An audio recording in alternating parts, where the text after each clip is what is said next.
हिंदी साहित्य में आज सुनिए जानी मानी प्रतिष्ठित वरिष्ठ साहित्यकार नीलम कुलश्रेष्ठ की लिखी हुई कहानी रस प्रवाह।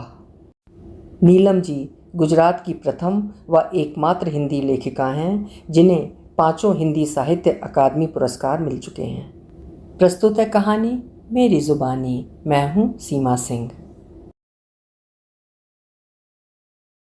गांव में ढोलक की थाप पर सुना ये गीत बार बार उसकी आत्मा में गूंजता रहता है।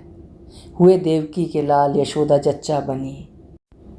जब वो बेहद छोटी थी तो समझ नहीं पाती थी कि जब लाल पैदा तो देवकी के हुए हैं तो यशोदा जच्चा कैसे बन गई। जब वो बड़ी हुई तो उसे कृष्ण कन्हैया की कहानी बहुत लुभाने लगी। वो सोचती आदमी अपनी संतान की खातिर जान की बाजी लगा सकता है। तभी वासुदेव कारी अंधियारी रात में बरसते पानी में उफान खाती यमुना की लहरों के भयंकर थपेड़ों के बीच सिर पर रखी डलिया में कृष्ण को लिटाए चले जा रहे होंगे। पीछे सर्वराज अपने फनों की छतरी बनाए चल रहे होंगे। यशोदा की बाहों में कृष्ण का बचपन मचलता होगा, मातृत्व की रस भरी फुहारों में भीगता होगा। कृष्ण को जीवित रहना था, इसलिए सारी विषम परिस्थितियां हार गई थीं। और देवकी कैसे तड़प तड़प कर रोती होगी। सीने में उफनते दूध का वो क्या करती होगी। जेल में नवजात के रेशम से बालों को सहलाने की इच्छा लिए तड़पती उंगलियों का वो क्या करती होगी। लेकिन वो कौन है, देवकी या यशोदा? सोनल हड़बड़ा कर जग जाती है। इस समय वो नन्ही जान न देवकी के पास है न यशोदा के। उसकी तबीयत नाजुक है, इसलिए उसे बच्चों के कमरे में रखा हुआ है। वो दूर है तो क्या, एक नवजात की गमक से उसका बिस्तर गमक रहा है। वो उसे दूध पिलाते पिलाते कब सो गई थी पता नहीं, कब नर्स उसे उठाकर ले गई थी।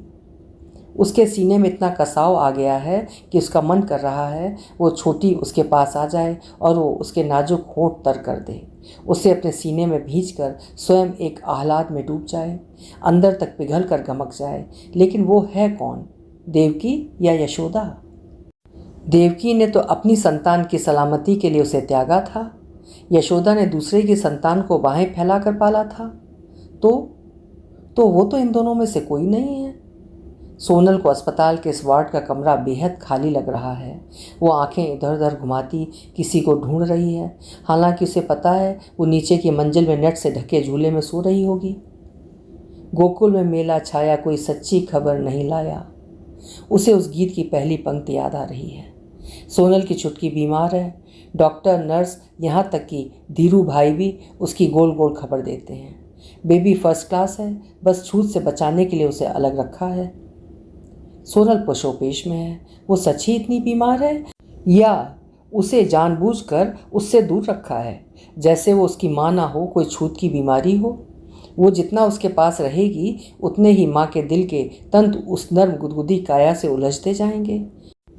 ना, हुआ तो ज़रूर कुछ है, वरना कागज़ों पर सही हस्ताक्षर करवाते समय डॉक्टर ने साफ साफ समझाया था। बच्चा पैदा होने के दूसरे दिन ही लंदन से आए स्मिथ साहब व मेम साहब बच्चे को ले लेंगे। वे उसे लेकर कब और कहाँ जाएंगे ये पता नहीं चलेगा। लेकिन हाय, हम कुछ करते हैं, भगवान कुछ और कर देता है। पैदा होते ही बच्चे की तबीयत ऐसी खराब हुई कि उसे सोनल के पास ही रखना पड़ा। वो उसे रोज़ दूध पिला देती है, फिर नर्स उसे बच्चों के कमरे में ले जाती है और सोनल खाली कलेजे से कलपती रहती है। अगर उसे पैदा होते ही अलग कर दिया जाता तो ये तड़प कम होती। वो दिल को समझा लेती कि 9 महीने कोख में कुलबुलाने वाला किराएदार समय पूरा होते ही चल दिया। निर्मोही वो है या सोनल या धीरू भाई, कौन जाने। धीरू भाई एक कपड़े की दुकान पर काम करने जाता है। घर आते आते उसे 9 या 9:30 बज जाते हैं। कभी वो दिन भर की बोरियत का पोथा खोलना चाहती है तो वो चिल्ला उठता है, वहाँ सारे कस्टमरों के लिए थान खोलते खोलते थक जाता हूँ, घर पर तू अपना पोथा खोल कर बैठ जाती है। सोनल मुंह बंद करके उसे पानी का गिलास या खाना देती है। शादी के बाद गांवा से आकर उसका कहाँ दिल लगता था शहर के इस पिंजरे जैसे मकान में। जब जीवा पैदा हुआ तब उसका दिल इस शहर में लग पाया था। एक दिन धीरू भाई दुकान से लौटकर पानी पीकर बेतहाशा हंसने लगा। वो चौंक गई। इतना क्यों हंस रहे हो? तू भी सुनेगी तो हंसेगी। अपनी चाल का B23 नंबर वाले कमरे वाले नीलेश, जो कि नल की मरम्मत करता है, कि औरत अपनी कोख किराए पर दे रही है। उसका मुंह खुला का खुला रह गया। तुमने गलत सुन लिया होगा, सच्ची कह रहा हूँ। अब तक सुना था मकान, कपड़े, बर्तन किराए पर मिलते हैं, ये नई बात सुनी है। मैं तो विश्वास नहीं करती। कोई कमरा नहीं है कि किराएदार रख लो। तो मत कर। रणछोड़ भाई ने उसे व उसकी औरत को अस्पताल से निकलते हुए देखा है। अब तो उसका पेट भी दिखलाई देता है। उसका अपना बच्चा पेट में होगा? नहीं, वो उस अस्पताल से निकल रही थी जहाँ की डॉक्टर किराए पर कोख दिलवाकर बच्चे पैदा करती है। चौल में जब फुसफुसाहट बढ़ने लगी तब उसे विश्वास हुआ। लोगों की फब्तियों से तंग आकर नीलेश भाई अपनी औरत को लेकर अपनी ससुराल चला गया था। कुछ महीने बाद लोगों से पता लगा कि उसने एक भावनगर के पटेल दंपत्ति के लिए एक सुंदर स्वस्थ बच्चे को जन्म दिया है। हाय राम, वो औरत कैसी डायन होगी जिसने अपने पेट में 9 महीने एक जीव को रखकर अपने हाड़ मांस का टुकड़ा बेच दिया। समझा कर सोनल, भावनगर के पटेल की व उसकी औरत के शुक्राणु व डिंब लेकर मशीन में रखकर उसका अंडा बनाकर नीलेश की औरत की कोख में रख दिया था। बच्चा पैदा न करना हुआ बच्चे की खेती हो गई। चल तू उसे खेती ही समझ ले, लेकिन इससे कितने लोगों के उजड़े जीवन में बाहर आ जाती है। तो उससे क्या, वो बच्चा उसी की नाल से खाना लेता होगा तो उसी का बच्चा हुआ ना। तेरे से तो बहस करना बेकार है। वो फिर हिसाब लगाने लगी। हमारे इस कमरे का किराया 100 रुपये महीना है, तो कोख के किराए का 9 महीने का किराया हुआ 900 रुपये, है ना? ना रे गामड़ी, बच्चा इतनी कठिनाई से पैदा होता है कि औरत का जन्म दूसरा जन्म माना जाता है। इस काम के लिए बच्चा लेने वाला लगभग 1.5-2 लाख रुपया देता है। हैं? सोनल की काली आंखें पूरी की पूरी फैल गई थीं। सुना है नीलेश इस चौल में बस सामान लेने ही आएगा। उसने एक कमरे व रसोड़े वाला घर खरीद लिया है। वो चाहे महल में रहने जाए, लेकिन कसाई से कम नहीं है दोनों। एक जीव को कोख में रखकर त्याग दिया है। पलंग पर पड़े पड़े सोनल के पेट में मरोड़ होने लगती है। वो सोने की कोशिश करते करते थक चुकी है। कत्ल की रात क्या होती है वो समझ पा रही है। नीलेश के मकान खरीदने की खबर से धीरू भाई ही नहीं, बहुत से लोगों की आंखों में सपने लहलाने लगे थे। हर तीसरे दिन कोई ना कोई पति पत्नी गुपचुप उसी अस्पताल में अपनी औरत को ले जाता। उनमें से सबको टरका दिया जाता, क्योंकि 3-4 बच्चे पैदा करने के बाद उनका स्वास्थ्य इतना नहीं बचा था कि वे कोख किराए पर दे सकें। आसपास के सभी चालों में सिर्फ राधा चुनी गई थी, क्योंकि उसके सिर्फ एक ही बच्चा था। धीरू भाई कब से जिद कर रहा था कि वो भी अपना टेस्ट करवाएं। यदि भगवान ने चाहा तो वो भी जाजरू अर्थात लेटरिन के लिए लंबी लाइन लगाने से बच जाएंगे, अपना घर खरीद कर। सोनल का तो ये बात सोचते ही सिर घूमने लगता था। धीरू भाई तो जैसे जिद पर अड़ा था। उसे प्यार से समझाता, सोनल घबराती क्यों है? सारी दुनिया इस डॉक्टर को जानती है। जानोगे क्यों नहीं, सुंदर जो है। मैं उसके रूप की बात नहीं कर रहा, ना ही उसकी पढ़ाई की। सुना है पढ़ाई में उसे 5 सोने के मेडल मिले थे। 5? वो परी सी डॉक्टर इतनी होशियार है। हाँ, सारी दुनिया उसे जानती है। उसने एक 45 साल की माँ से उसकी बेटी के लिए बेटी पैदा करके दे दी। हैं? सही बात है, दुख में माँ ही काम आती है, सास नहीं। धीरू भाई देर तक हंसता रहा। तुम औरतों को सास की बुराई करने का बहाना चाहिए। उस औरत की सास 50 से ऊपर थी, इसलिए उसके लिए बच्चा पैदा नहीं कर सकती थी। बच्चे के गर्भ में आने पर 4 महीने बाद ही उन्होंने घर बदल लिया था। माँ घर से बाहर कम निकलती थी। उन लोगों ने आसपास अफवाह फैला दी थी कि उसके जोड़ों में दर्द रहता है। तो बच्ची ठीक से पैदा हो गई? हाँ। ओ माँ, उसने कोख किराए पर दी, उसे शर्म नहीं आई? उसने शर्म छोड़कर बेटी के परिवार को सुखी कर दिया। तुम मुझसे ऐसी आस मत लगाओ, वो तो बेटी की खातिर उसने ऐसा किया। तो मत दे कोख किराए पर, धरती पर इसी पोल अर्थात गली में संडास की लाइन में खड़ी रहकर गुजार दियो। वो भी तो इस पोल से छुटकारा पाने का सपना देखती रहती है। गांव में अपने पिता के 2 मंजिले मकान से शहर में आकर कितना तो बुरा लगता है। जीवा ने आंगनबाड़ी जाना शुरू कर दिया था। एक दिन जब वो वहाँ गया हुआ था तो धीरू भाई अचानक घर आकर उसे उसी अस्पताल ले गया था। वो साफ़ सुथरे नर्सिंग होम, यहाँ तक कि नरम नाजुक डॉक्टर सफ़ेद कपड़ों में घूमती नर्सों से सहमी हुई थी। उस परी से डॉक्टर के कमरे में उनके गुरु की तस्वीर लगी हुई थी, जिनके नाम पर इन्होंने अपने नर्सिंग होम का नाम रखा है। डॉक्टर ने धीरू भाई से बात करके सोनल व उन्हें एक नर्स के साथ जाने के लिए कहा। नर्स उसे एक खाली कमरे में ले गई। वह बोली, सोनल बेन, यदि कोई तुम्हारे घर का कमरा किराए पर लेना चाहे तो रहेगा तो तुम्हारा ही, उसका तो नहीं हो जाएगा। उसने सहमी आंखों से सिर हिलाया था। तुम अपने शरीर को एक घर क्यों नहीं समझती? अपनी कोख को एक कमरा क्यों नहीं समझती? कोई इसे 9 महीने किराए पर लेगा, उसका किराया देगा, बच्चा एक किराएदार की तरह रहेगा। कभी कोई किराएदार सारी उम्र किराए के घर में रुका है जो वो रुकेगा? वो कमरे व कोख के गणित को एक साथ नहीं कर पा रही थी, इसलिए फपक फपक कर रो पड़ी थी। एक जीव को मैं अपने कोख में रखूं, उसके दिल की धक धक सुनूं, उसका हिलना डोलना महसूस करूं और उसे किसी को दे दूं, ये मुझसे नहीं होगा। नर्स ने उसके सिर पर हाथ रखा था। हम जब किसी का बड़ा दुख दूर करते हैं तो उससे बड़ा पुण्य और कोई नहीं होता। ये मुझसे नहीं होगा। फिर वो पति से याचना कर उठी थी, धीरू भाई आपने जाइए। वो दुख व क्रोध से तमतमा कर चल दी।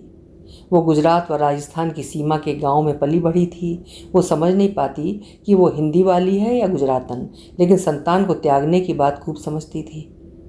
नर्स ने धीरू भाई को समझाया था, तुम्हारा बेटा भी 3 बरस का हो गया है, सोनल का स्वास्थ्य ठीक है, कभी कभी इसे लेकर आते रहना, इसका डर दूर हो जाएगा। हफ्ते भर बाद ही धीरू भाई उसे नर्स के पास बिठा गया। वो उसे भाषण देने लगी, हर औरत सरोगेट मदर थोड़े बन सकती है। सरोगेट मदर उसे कहते हैं जो कोख किराए पर देती है। हर औरत ऐसा क्यों नहीं कर सकती? उसके लिए अच्छे स्वास्थ्य का होना जरूरी है। शादीशुदा 6 जोड़ों में से एक ऐसा होता है जो संतान पैदा नहीं कर सकता।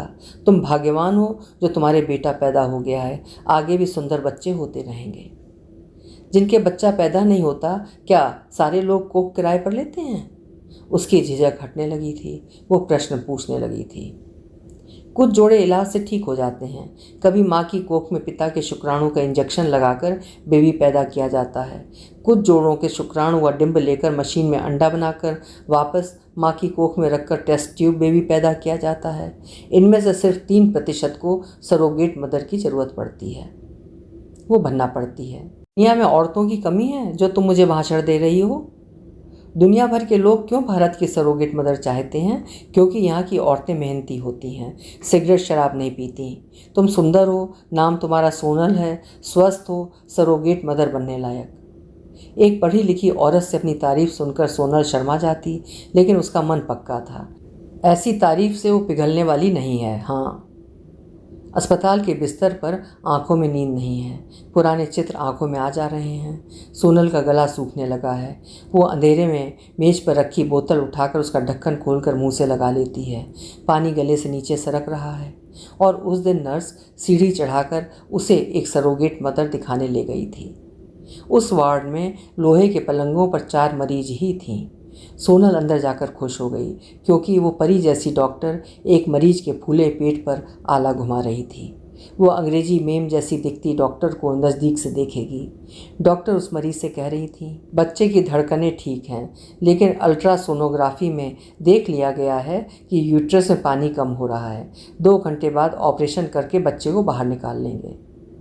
22 दिन पहले ही? पलंग पर लेटी औरत ये सुनकर घबरा गई थी। हाँ, बच्चे को अंदर सही पोषण नहीं मिल रहा है। उसे बाहर लाकर उसकी सही देखभाल की जा सकती है।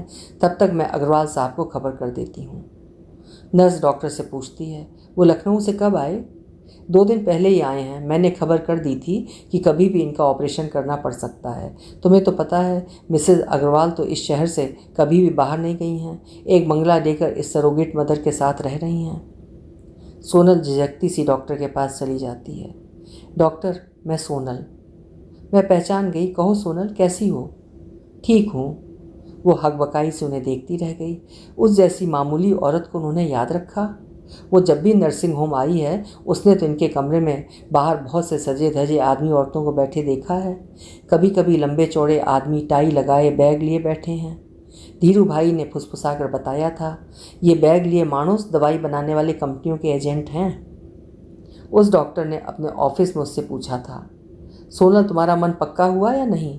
लंदन से एक अंग्रेज स्मिथ साहब के फ़ोन आ रहे हैं, उन्हें एक सरोगेट मदर चाहिए। अंग्रेज़ों ने तो हमेशा भारत में ही लूटपाट की है, वहाँ क्यों नहीं किसी अंग्रेज़ औरत की कोख किराए पर लेकर बच्चा पैदा करते? वो अपनी तेजी पर स्वयं ही आश्चर्य कर उठी थी। डॉक्टर हंस पड़ी थी। तुम तो बहुत सयानी हो। तुम्हें पता है दुनिया में भारत की औरतों की कितनी इज्जत है। वो ना शराब पीती हैं, ना सिगरेट, ना हर रोज़ पिज़्ज़ा बर्गर खाती हैं और ना मर्द बदलती रहती हैं।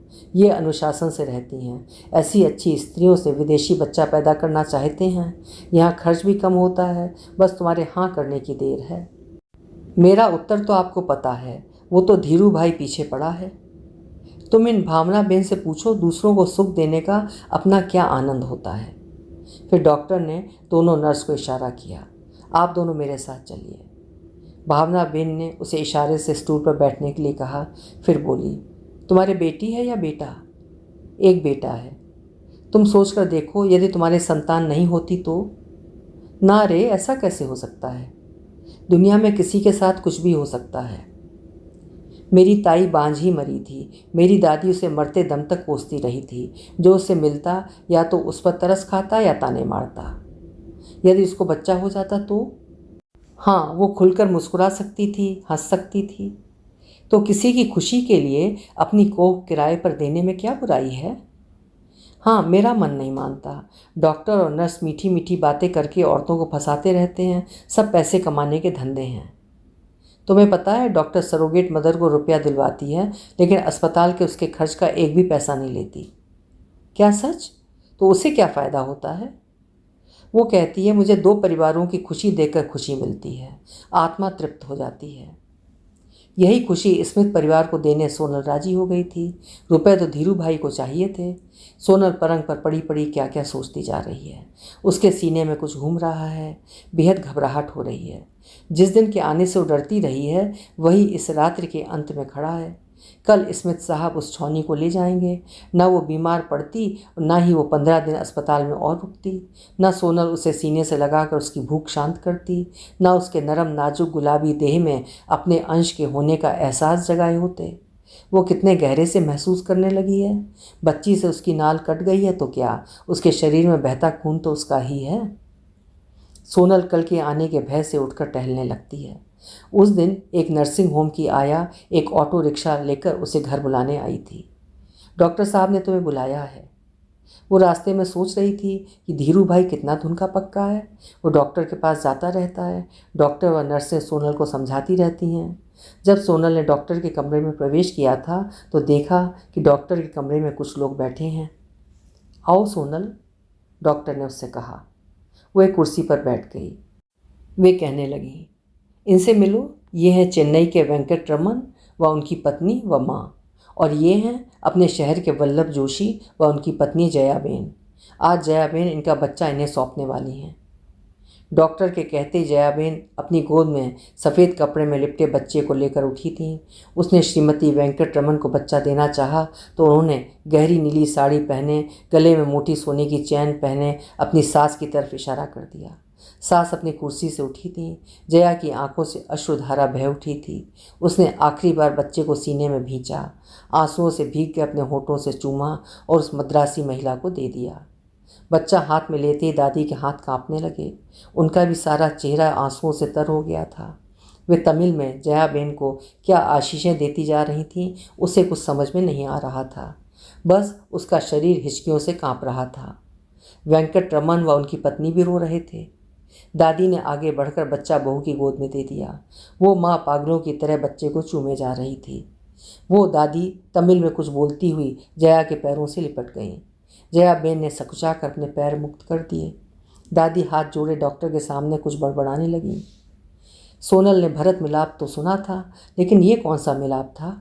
उसकी भी हिचकी रुक नहीं पा रही थी। वो तुरंत ही कमरे से बाहर हो गई थी। शटल अर्थात शेयरिंग ऑटो रिक्शे में बैठकर वो अपने घर पहुंचकर पलंग पर पड़ी फूट फूट कर रोती रही थी। चेन्नई तो यहाँ से कोसों दूर है और उसके शहर की औरत ने इतनी दूर वालों को खुशी दी है, वो भी अनजाने लोगों को। धीरू भाई समझने लगा था कि सोनल इस उपकार के लिए मानसिक रूप से तैयार हो रही है। जन्माष्टमी के दिन वो उसे नर्सिंग होम ले गया था। हर वर्ष इस त्यौहार का यहाँ विशेष आयोजन होता था। कमरे के बीच में चौकी पर कृष्ण मंदिर सजाया गया था। सामने थाली में फल फूल व पंजीरी ढकी रखी थी। वो समझ गई थी कि गुजरात में ये पंजीरी धनिये की होगी, ना कि गेहूं के आटे की। कमरा अगरबत्ती की महक से महक रहा था। ढोलक व हारमोनियम पर सब औरतें कभी गुजराती में या हिंदी में भजन गा रही थीं। 2 सरोगेट मदर दीवार पर तकिए से टिकी फूले हुए पेट से बैठी हुई थीं। नर्स ने भजन बीच में रुकवाकर घोषणा की, अब आप टीवी पर एक विदेशी महिला को डॉक्टर से बातचीत करते हुए देखिए। हमारी डॉक्टर ने सरोगेसी से बहुत से बच्चे पैदा किए हैं, इसलिए दुनिया में नाम कमा लिया है। फिर वो वार्ड बॉय से बोली, ओपरा विम्फ्रे वाली सीडी लगाना। टीवी के पर्दे पर जटाओं जैसे बालों वाली एक काली औरत डॉक्टर से अंग्रेजी में कुछ पूछ रही थी। हाय डॉक्टर भी खटखट अंग्रेजी में बोलती जवाब दे रही थी। जरूर वो सरोगेट मदर से बच्चा करने के गुर पूछ रही होगी। हाय, ये डॉक्टर तो जादूगरनी है, सैकड़ों बच्चों की माँ है। यदि वे सामने होती तो सोनल जरूर उनके पैर छू लेती। कहते हैं इसने 150 माएँ तैयार की थीं और 190 बच्चे पैदा हुए थे, है ना? ऊपर वाले का कमाल, सरोगेट मदर को कभी 2 बच्चे ही देता है। प्रोग्राम समाप्त होते ही सोनल भाव विवल होकर वही भजन गा उठी। गोकुल में मेला छाया, कोई सच्ची खबर नहीं लाया, हुए देवकी के लाल यशोदा जच्चा बनी। उन गर्भवती 2 महिलाओं के आंसू बहने लगे। देवकी ने तो अचानक बालक त्यागा था, उन्हें तो 9 महीने से भी अधिक देवकी की व्यथा, देवकी की कसक झेलनी थी। सोनल का भी गला भर आया। वो भी सिसक उठी, लेकिन तभी तय कर चुकी थी कि वो देवकी की तरह कसक धारण करेगी। धीरू भाई तो अपनी मेहनत सफल होते देखकर बहुत खुश था। लंदन से स्मिथ साहब और मेम साहब आए थे। सोनल फिर अचरज में पड़ गई थी। बच्चा पैदा करने के लिए लिखा पढ़ी, वो भी कानूनी, करना कितना ज़रूरी था। वो अनेक कागज़ों पर हस्ताक्षर करते करते घबरा गई थी। धीरू भाई ने समझाया था, पगली डर मत, डॉक्टर हमारी सुरक्षा के लिए करवा रही हैं। यदि इन लोगों ने बच्चा गिरवाया तो ये लोग खर्चा देंगे।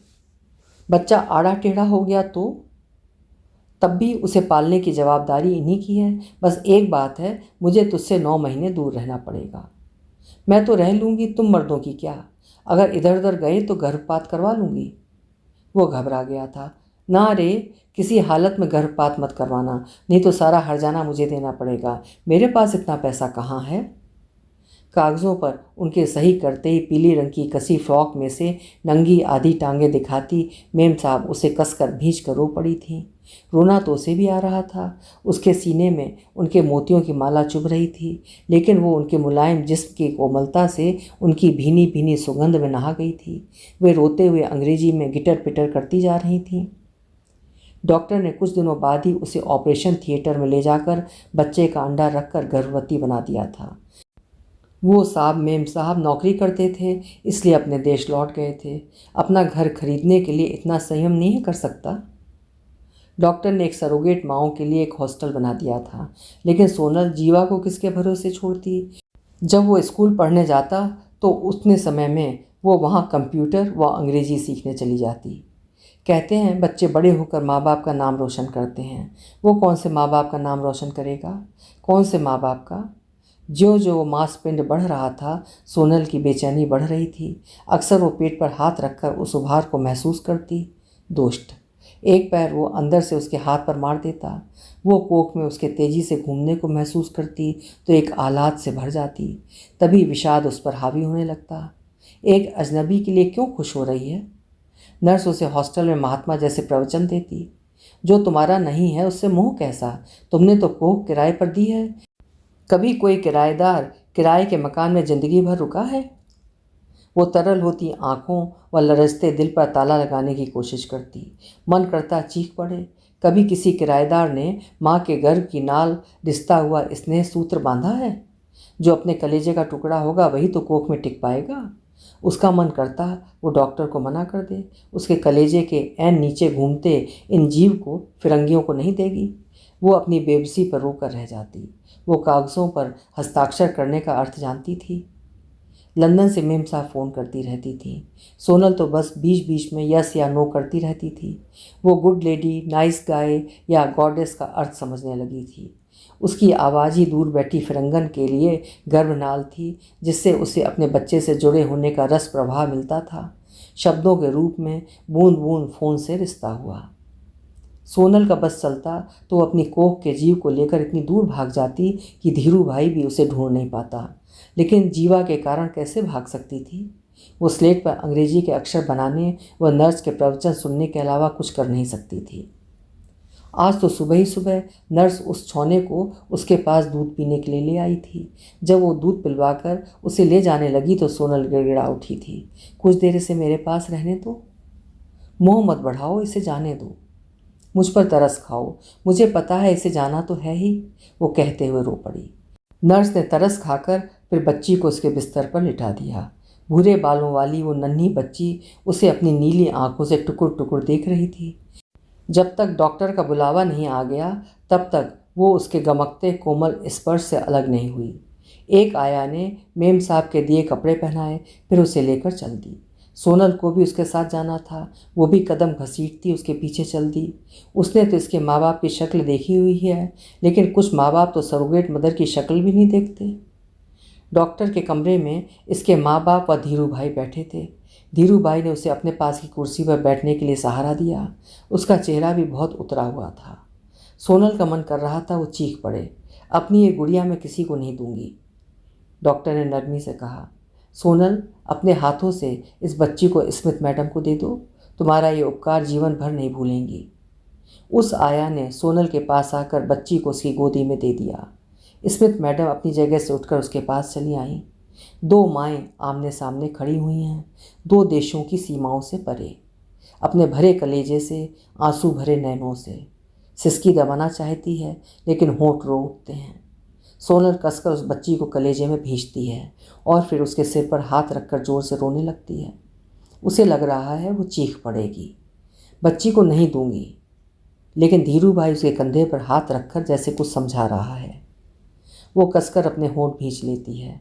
उसे लगता है कि उसके पेट में त्वचा को तोड़ने वाला दर्द उठ रहा है, जैसे इस बच्ची को जन्म देते समय उठा था। उसे लगता है वो प्रसव वेदना की तरह जोर जोर से हाथ पैर सिर झटके चीखे। जैसे ही मेम साहब ने बच्ची को थामा, वो मौन ही उस वेदना से चीख उठी। जब एक मांसपिंड पिघले हुए गर्म खौलते हुए लोहे से कटते दर्द करते शरीर में से फिसल कर दोनों टांगों के बीच से बाहर आ जाता है, वो अपने को रोक नहीं पाई, आर्तनाद कर उठी, ओ बा। उसे लगा उसकी बा अर्थात माँ कह रही है। बच्चे पैदा करना औरत के लिए जीवन मरण की बात हो जाती है, उसका भी पुनर्जन्म होता है। स्मिथ मेम साहब बच्ची को पागलों की तरह चूमे जा रही हैं, सीने में जकड़ रही हैं, आंसू बहा रही हैं। सोनल कंगाल हो चुकी है, लेकिन वो पुनर्जन्म कहाँ ले पाई है, वो तो मर चुकी है। बाद में पृथ्वी पर जो डोलती फिरेगी वो तो उसकी छाया भर होगी। अभी आप सुन रहे थे नीलम कुलश्रेष्ठ जी की लिखी हुई एक कहानी रस प्रवाह। एक सरोगेट मदर की मर्मभेदी भावनाओं की अभिव्यक्ति इस कहानी में देखने को मिलती है। उम्मीद है कहानी आपको अच्छी लगी होगी। अच्छी लगी हो तो कहानी को लाइक और हाइप ज़रूर करिएगा। कल फिर मिलेंगे। आपका समय शुभ हो।